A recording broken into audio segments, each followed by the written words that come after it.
On the loftiness of interrelatedness. One of the problems of today's life lies in the neglect of interconnectedness. Individualism, utilitarianism, and consumerism threaten to ignore the other in her vulnerability and poverty. A further problem arises when the autonomy of the individual person is endangered by the presence of an all-absorbing totality. The combination between separability and connection to the larger society permits us to think together the unique value of each person as well as the social dimension in the human being. Autonomy and relatedness are going hand in hand. In this video, I focus upon the problem of distinction without a relation. The greater well-being of all is violated if too much accent is laid upon separatedness or autonomy that overlooks the responsibility towards the others. The Renaissance discovered the individual, who cannot be wrapped in a whole or absorbed in a general category. During the Age of Enlightenment, Immanuel Kant urged his reading public to free themselves from mental immaturity and to think for themselves. These are important developments that rescue the individual from totalizing movements. Today, more than ever, we pay attention to the individual person and her potentiality. With the growing globalization, postmodern human being becomes less and less enrooted in traditional societies. She has the possibility to realize herself in a variety of ways and in a multiplicity of relationships. We construct ourselves. We are mobile, change our countries, personal status, workplaces, lifestyles, ideas, and worldviews. We shape ourselves in a free way. We criticize meta-narratives and feel flexible in our choices. More and more, personal narratives replace traditional meta-narratives. The accent upon the individual and her rights is certainly an achievement in our times, in which the individual self-realization has become the task of the day. It is also a healthy remedy against totalitarianism. However, focus on the individual goes often on the account of interrelatedness and of belonging to others. The emancipation of the individual frequently goes hand in hand with the loss of stability and a sense of loneliness and isolation. The I is not anymore a mere instance of a collectivity. It has become highly individualized. Yet, is identity imaginable without alterity? Can one be oneself without the other? Does vigilance and care for the other not lie at the heart of the very identity of the I?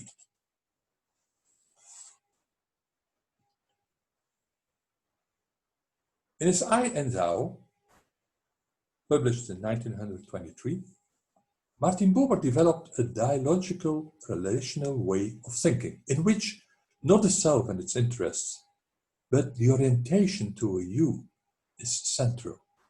He desired to create a dialogical between person. Through a you, a person becomes I. Buber considered the interhuman to be a primal category of human reality. He pointed to the sphere of the between as a humanizing factor in society. Buber distinguished between I-you and I-it. The I in itself is inexistent. It is I-you or I-it. In I-it, the I borders on another it. I-you is without borders. I-you does not have an experience. It doesn't have something. I-you stands in relation. I-it, on the contrary, creates a world of space and time, experience and description, measure and comparison. This is a world of analysis, causality, classification, and consciousness. The I-you attitude is holistic, non-partial, and unmediated. Encountering a you, the I is entirely present and makes the other person present. Buber's dialogical philosophy describes the spirit as happening between I and you. It is the possibility to say you, the ability to relate. I quote, "Spirit is not in the I, but between I and you. It is not like the blood that circulates in you, but like the air in which you breathe. Man lives in the spirit when he is able to respond to his you. He is able to do so when he enters into this relation with his whole being. It is solely by virtue of his power to relate that man is able to live in the spirit." End of quotation. Buber's philosophy is one of in-between-ness. Putting the intersubjective encounter at the center of his philosophy, he deems that one is really oneself in relation with the non-self. In the outward movement from the I to the other, one senses the humanity of a human being. I-you is the deeper I, beyond experiencing and using. It is a dialogical I, which makes the human being human. I quote, "Without it," meaning I-it, "a human being cannot live. But whoever lives only with that is not human." End of quotation. In Buber's transformational writing, a human being becomes real in relationships with others. Dissimilar to Søren Kierkegaard's individual who is cut off from the world, Buber's individual is connected to others as fellow human beings.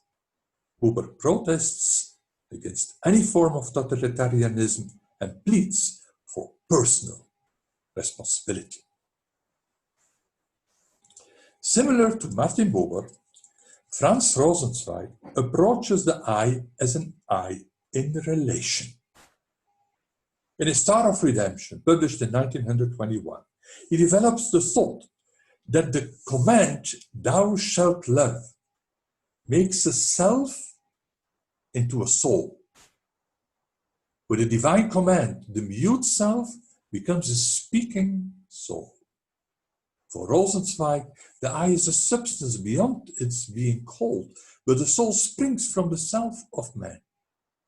Consequently, the natural mute self and the speaking soul are separated but not without connection. In response to the non-I, the I becomes "here I am." It is not anymore closed in itself. This metamorphosis is made possible by the appeal to the human being, which is palpable in the command, "thou shalt love." This imperative interrupts the natural course of things. Death is the end of the finite beings, who, however, may experience that love is strong as death. In Hebrew, hazak ma'avet ahava. Something overflows death. In this extraordinary experience, the solitary person of a past becomes a speaking soul in the present, related to the world and creating a future in the midst of a community. In the miracle of love, a person receives a soul and becomes animated, with language becoming alive in her. A human being is ordered to enliven other human beings. Love makes life lively and animates the inanimate. In the pure presence of the love command, man feels alive, addressed, and personal. He escapes the totality of the self and is rescued from enclosure in the prison of himself. The beloved one who becomes a lover vanquishes death.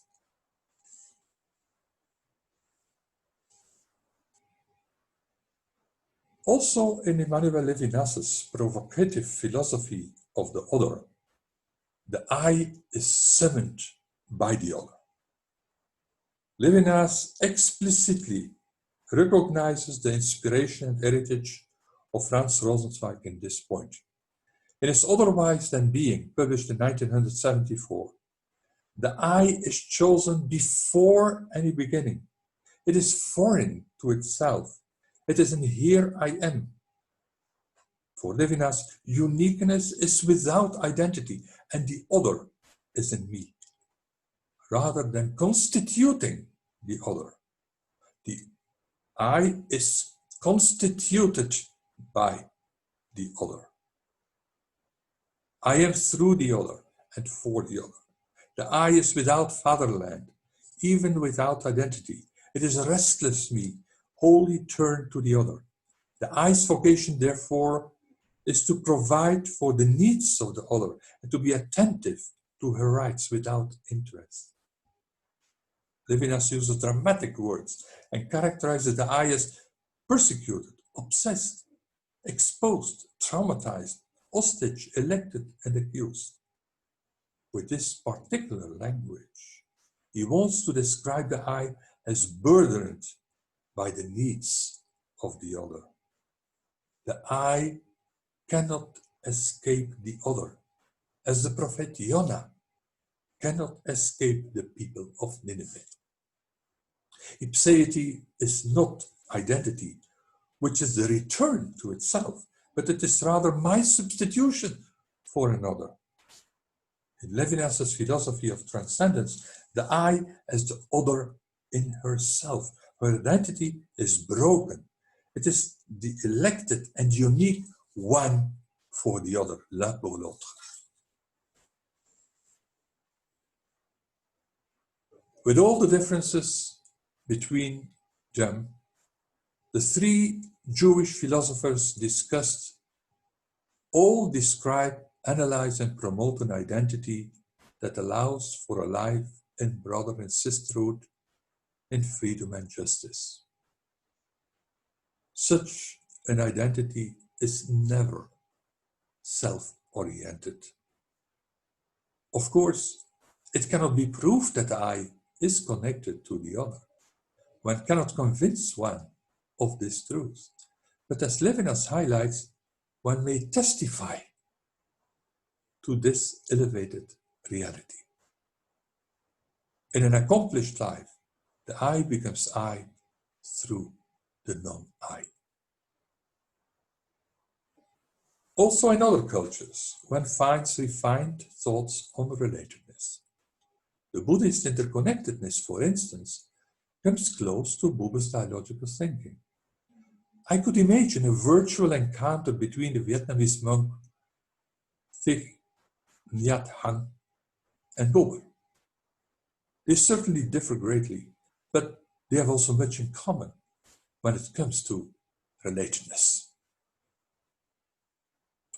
Thich Nhat Hanh is also called Thai, the Vietnamese word for teacher.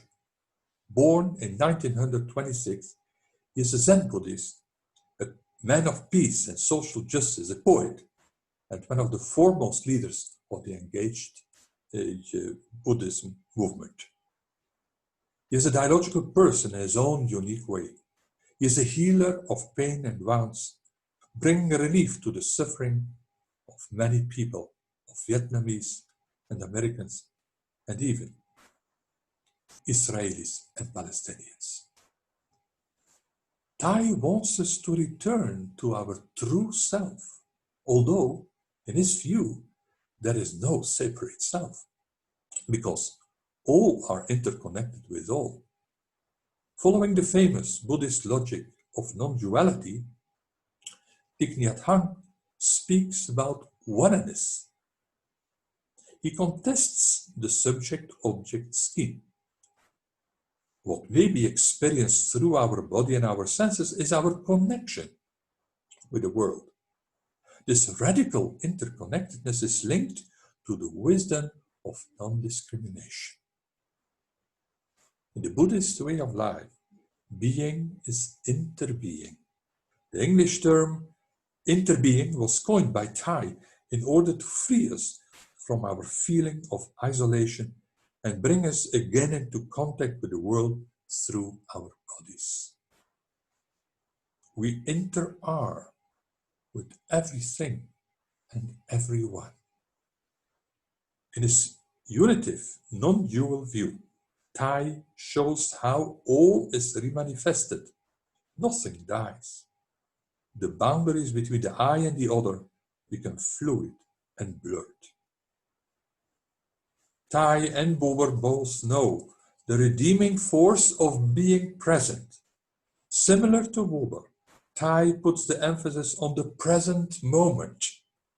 Living in the present moment is touching life deeply. Living the present mindfully makes one aware of the miracles in life, of the miracle of an orange, for instance. By living in the present, one releases worries, fear, or anger of the past and the future. Thich's Buddhist point is that by being present, one lessens the suffering in oneself and in others. Thich and Buber have very different lifestyles and ways of looking at life, but with their transformative meditations and poetic language, both intend to make the other real.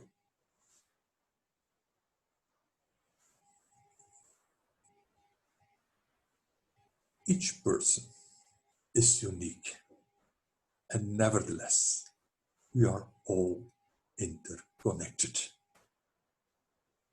The Buberian in-between-ness, Rosenzweig's self that becomes a soul under the commandment, thou shalt love, and Levinas' I as substitution, all go in the direction of an I that is called to relate to others. Thich Nhat Hanh's Buddhism, too, is about the loftiness of relatedness. For him, all is interdependent. Cooperation and reciprocity avoid the suffering of greed, destructive competition, and self-absorption. Buber, Rosenzweig, Levinas, and Thich Nhat Hanh paid attention to the other and her needs.